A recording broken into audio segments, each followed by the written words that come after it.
दोस्तों, यूरोप में गैस को लेकर जो संकट पिछले कुछ सालों से धीरे धीरे बन रहा था, अब वो अचानक बहुत तेजी से गहराता हुआ दिखाई दे रहा है। अभी कुछ ही दिन पहले एक ऐसी घटना हुई जिसने पूरी दुनिया के एनर्जी मार्केट को चौंका दिया। दरअसल एक एलएनजी टैंकर जो नाइजीरिया से निकलकर सीधे यूरोप जाने वाला था, उसने अचानक बीच रास्ते में अपना रास्ता बदल दिया और एशिया की तरफ मुड़ गया।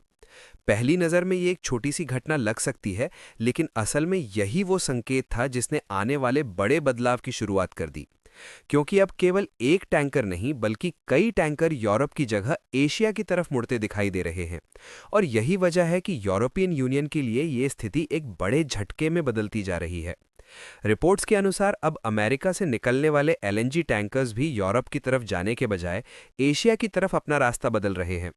मतलब साफ है कि दुनिया की गैस सप्लाई अब उस दिशा में जा रही है जहां ज्यादा पैसा मिल रहा है। और इस समय एशिया के देश गैस खरीदने के लिए यूरोप से कहीं ज्यादा कीमत देने को तैयार है। और जो सबसे ज्यादा कमाल की बात देखने को मिल रही है वो ये है कि भारत ने भी कई तेल टैंकर जो यूरोपियन यूनियन की तरफ भेजे थे, उन्हें यूरोप की बजाय एशियन कंट्री सिंगापुर जैसे देशों में डाइवर्ट कर दिया।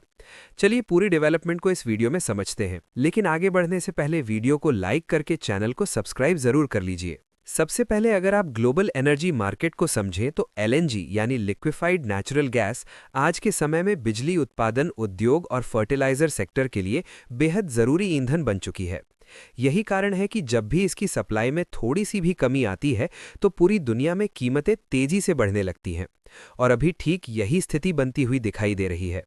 दरअसल इस पूरी कहानी की शुरुआत तब हुई जब दुनिया के सबसे बड़े एलएनजी एक्सपोर्टर्स में शामिल कतर ने अपनी नेचुरल गैस सप्लाई को अस्थायी रूप से रोक दिया। कतर का ग्लोबल एलएनजी मार्केट में लगभग 20% तक योगदान माना जाता है। ऐसे में जैसे ही वहां से सप्लाई कम हुई, पूरी दुनिया के मार्केट में एक बड़ा सप्लाई शॉक पैदा हो गया। इसका सीधा असर ये हुआ कि यूरोप में नेचुरल गैस की कीमतों में अचानक लगभग 50% तक उछाल देखने को मिला। लेकिन इसके बाद जो हुआ उसने यूरोप की मुश्किलें और भी ज़्यादा बढ़ा दी, क्योंकि जैसे ही कीमतें बढ़ी, एशिया के कई देश तुरंत मार्केट में उतर आए और उन्होंने ज़्यादा कीमत देकर एलएनजी कार्गो खरीदना शुरू कर दिया। यहाँ सबसे दिलचस्प बात यह है कि इस बिडिंग वॉर में भारत भी काफ़ी एक्टिव दिखाई दे रहा है। रिपोर्ट्स बताती हैं कि जहां यूरोप लगभग 14 से $16 प्रति MMBTU के आसपास कीमत देने के लिए तैयार था, वहीं भारत ने सीधे $20 प्रति MMBTU तक कीमत देने का ऑफर कर दिया। और जैसे ही ये ऑफर सामने आया, कई एलएनजी टैंकर एशिया की तरफ मुड़ने लगे। यही कारण है कि आज की तारीख में कई एलएनजी टैंकर जो पहले यूरोप की तरफ जा रहे थे, वे अचानक लंबा रास्ता लेते हुए एशिया की तरफ आते दिखाई दे रहे हैं। कुछ जहाज तो यूरोप के काफी करीब पहुंच चुके थे, लेकिन फिर भी उन्होंने अपना रास्ता बदला और अफ्रीका के केप ऑफ गुड होप के रास्ते एशिया की तरफ बढ़ने लगे। इसका मतलब साफ है कि अगर एशिया में ज्यादा पैसा मिल रहा है तो कंपनियां हजारों किलोमीटर ज्यादा लंबा रास्ता तय करने के लिए भी तैयार हैं, क्योंकि अंत में उनके लिए सबसे महत्वपूर्ण चीज मुनाफा है। और यही वो जगह है जहां से यूरोप के लिए असली समस्या शुरू होती दिखाई दे रही है। दोस्तों, अब सवाल उठता है कि आखिर एशिया के देश इतनी ज्यादा कीमत देकर भी एलएनजी क्यों खरीद रहे हैं। इसकी सबसे बड़ी वजह है ऊर्जा की तेजी से बढ़ती मांग। एशिया की अर्थव्यवस्थाएं तेजी से बढ़ रही हैं और उद्योगों से लेकर बिजली उत्पादन तक हर जगह गैस की खपत लगातार बढ़ती जा रही है। इसी वजह से जब भी ग्लोबल मार्केट में सप्लाई कम होती है तो सबसे पहले एशिया के देश आगे आकर ज्यादा कीमत देकर कार्गो खरीदने लगते हैं।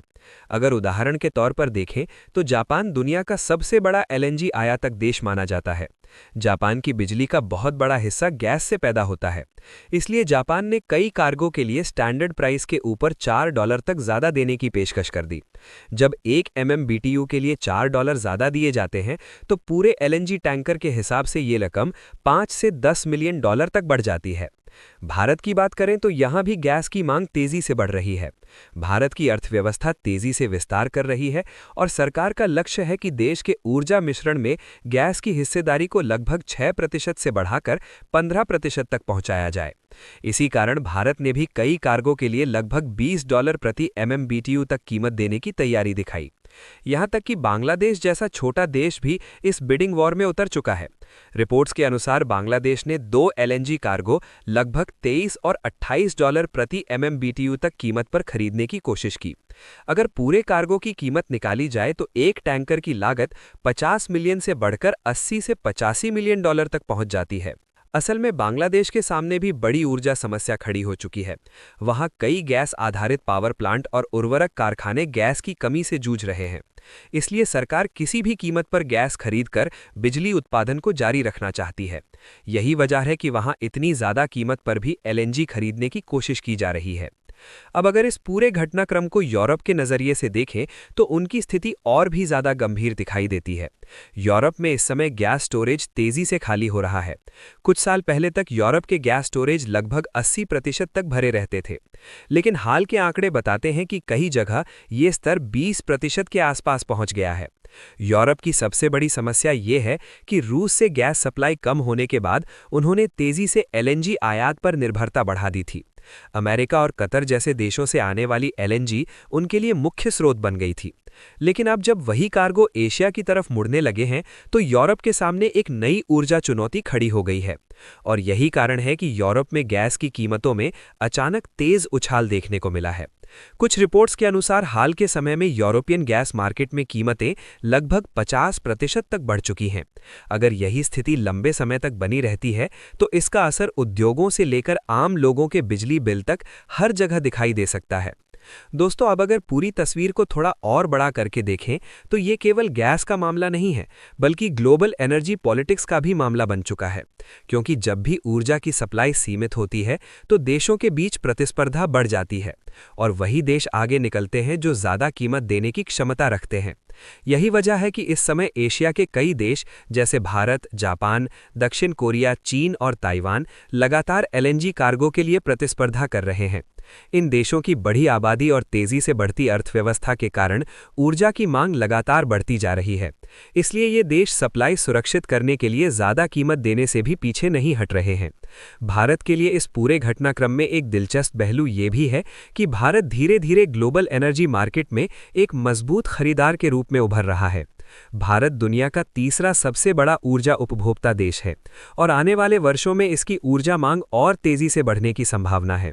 यही कारण है कि एलएनजी सप्लायर अब भारत को एक बड़े और भरोसेमंद बाजार के रूप में देख रहे हैं। अगर यही रुझान आगे भी जारी रहता है तो संभव है कि आने वाले समय में और भी एलएनजी कार्गो यूरोप की जगह एशिया की तरफ मुड़ते दिखाई दें। इसका मतलब ये होगा कि यूरोप के लिए ऊर्जा संकट और गहरा हो सकता है, जबकि एशिया की भूमिका ग्लोबल गैस मार्केट में और मजबूत होती जाएगी। अब आगे देखना ये होगा कि क्या यूरोप इस स्थिति से निपटने के लिए ज़्यादा कीमत देकर कार्गो वापस अपनी तरफ खींचने की कोशिश करेगा या फिर एशिया के देश इसी तरह ग्लोबल मार्केट में बढ़त बनाए रखेंगे। आने वाले कुछ महीनों में ग्लोबल एनर्जी मार्केट की दिशा काफ़ी हद तक इसी प्रतिस्पर्धा से तय होने वाली है। आपको क्या लगता है, क्या यूरोप इस ऊर्जा संकट से आसानी से निकल पाएगा या फिर आने वाले समय में एशिया ही ग्लोबल गैस मार्केट का सबसे बड़ा खिलाड़ी बन जाएगा? अपनी राय ज़रूर बताइए और इस वीडियो को लाइक करके अपने मित्रों तक शेयर ज़रूर करें ताकि उन्हें भी जानकारी मिल सके। इसी तरह और भी नॉलेजेबल वीडियो देखने के लिए चैनल को सब्सक्राइब करके बेल आइकन को ऑल पर ज़रूर सिलेक्ट करें। जय श्री राम।